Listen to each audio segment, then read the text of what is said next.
បាទអនុញ្ញាតគ្រប់នឹងជម្រាបសួរពុកម៉ែបងប្អូនអតិថិជនទាំងថ្មីទាំងចាស់ទាំងចិត្តទាំងឆ្ងាយបាទ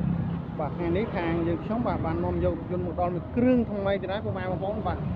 រៀបរួចជាស្រេចបាទពុកម៉ែបងប្អូនបាទឡានស្អាតឡានលះពុកម៉ែបងប្អូនបាទឆ្នាំ010 AUX Full Option ពុកម៉ែបងប្អូនបាទសម្រាប់ពុកម៉ែបងប្អូនដែលមានតម្រូវការឡានបាទជិះជាលក្ខណៈគ្រួសារឬក៏ចង់បានប្រភេទឡានអាជីវកម្មបាទសូមកុំភ្លេចបាទជាមួយនឹងរថយន្តមួយគ្រឿងនេះបាទគឺថ្មីមែនទែនពុកម៉ែបងប្អូនបាទលេងគុជលេងច្មោះហើយពុកម៉ែបងប្អូនបាទគុជហើយបាទច្មោះមុខហើយបាទស្លាកលេខវែងព្យួរកូដបាទរីឯកង់វិញបាទគឺទើបនឹងដូរថ្មី4គ្រាប់តែម្ដងពុកម៉ែបងប្អូនលេងចាន់ចិត្តចាន់អីហើយបាទអញ្ចឹងសម្រាប់ពុកម៉ែបងប្អូនបាទដែលមានតម្រូវការបាទឡានលេងរួចបាទអាចមកខាងយើងខ្ញុំបានបាទពុកម៉ែបងប្អូនបាទខ្ចក់កដោបត្រឡោកភ្លើងអីគឺបានមកកំ pl តែម្ដងបាទពុកម៉ែបងប្អូនបាទមួយគ្រឿងនេះគឺប្រភេទបាទ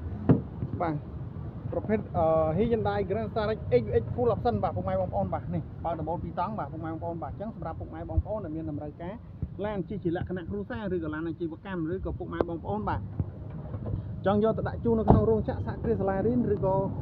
អីផ្សេងបាទ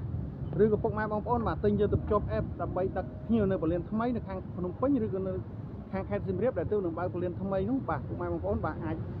មើលរថយន្តមួយគ្រឿងនេះបានបាទពុកម៉ែបងប្អូនធានាឡានថ្មីឡានស្អាតឡានអត់បុកអត់ប៉ះអត់កាត់តអត់ដូរពណ៌ជូនពុកម៉ែបងប្អូនបាទ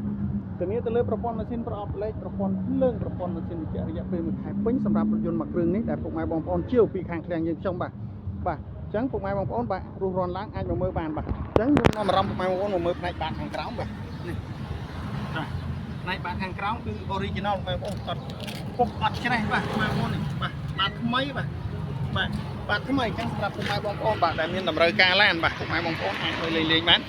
បាទមិនថាពុកម៉ែបងប្អូនចង់ទិញដាច់វាយដូរបោះរំលោះជាមួយធនាគាររំលោះជាមួយឃ្លាំងផ្ទាល់បាទក៏បានដែរបាទបើរំលោះជាមួយឃ្លាំងពុកម៉ែបងប្អូនបាទ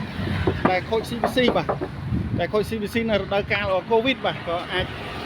យកបានដែរបាទពុកម៉ែបងប្អូនព្រោះខាងខ្ញុំមិនតម្រូវឆែក CVC ទេពុកម៉ែបងប្អូនបាទរស់រាន់ឡើងពុកម៉ែបងប្អូនបាទគ្រឿងនេះគឺថ្មីមែនទែនបាទ010 AUX Full Option បាទពុកម៉ែបងប្អូនបាទអញ្ចឹងសម្រាប់ពុកម៉ែបងប្អូនបាទនៅក្រុងភ្នំពេញឬក៏នៅតាមបណ្ដាខេត្តឆ្ងាយនានាមកថានៅបាទកចេះស្ទឹងត្រែងមណ្ឌលគិរីរតនគិរីបាទព្រះវិហារបាទប៉ោយប៉ែតបាទខេត្តបន្ទាយមានជ័យយើងហ្នឹងបាទឬក៏បាត់ដំបងពោធិ៍សាត់អីគឺបានមកកាហ្វេបាទរំលោះបានដូចគ្នាបាទពុកម៉ែបងប្អូនបាទអញ្ចឹងពុកម៉ែបងប្អូនមានចំណាប់អារម្មណ៍អាចតំណទៅនឹងមកលេខជំទាស់បាននៅលើអេក្រង់ទូរស័ព្ទបាទឬក៏ពុកម៉ែបងប្អូនបាទដែលតាមបាទYouTube របស់ខ្ញុំដែលមាន channel ជនសុភ័យទិញរថយន្តបាទជួយចុច subscribe ចុចសញ្ញាកាំរូបកណ្ដឹងដើម្បីទទួលព័ត៌មានថ្មីពី channel របស់ខ្ញុំបាទឬក៏តាម Facebook Page ពុកម៉ែបងប្អូនខ្ញុំចុច like និង share ដើម្បីទទួលបានព័ត៌មានថ្មីដូចគ្នាបាទអរគុណច្រើនសម្រាប់ការតាមដានរបស់ពុកម៉ែបងប្អូនបាទ